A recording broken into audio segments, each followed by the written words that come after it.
Le président Emmanuel Macron et son Premier ministre, Mme Borne, sont déterminés à imposer la réforme des retraites. Ils répètent inlassablement que cette réforme est nécessaire, même vitale, pour préserver le système de répartition à la française, car les caisses seraient vides. On prétend que ces caisses sont vides quand on veut une nouvelle fois faire payer les Français qui travaillent. Car si on regarde de plus près, il y a plusieurs milliards à trouver. Le coût de la fraude sociale en France, selon un rapport parlementaire de 2019, serait compris entre 13,5 et 45 milliards d'euros. Et il y aurait des millions de fausses cartes vitales en circulation.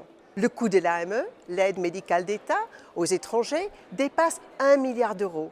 Et le coût de l'immigration. Le président français est à Bruxelles ce jeudi pour participer à un sommet où sera évoqué entre autres le nouveau pacte d'immigration et d'asile.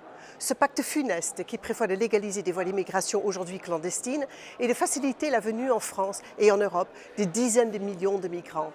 8 pays sont ouvertement hostiles, mais pas la France.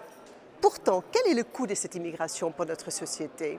Pour les rares migrants qui trouvent un travail stable dans les métiers appelés métiers en tension, combien d'autres ne vivent que grâce à la solidarité nationale et avec les aides de notre État? Combien font faire venir leurs familles qui devront être logées, nourries, soignées et pour les plus jeunes, aller dans nos écoles?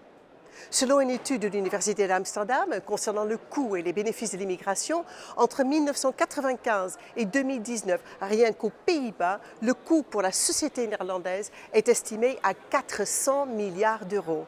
Oui, 400 milliards d'euros pour un pays qui compte à peu près le quart de la population française.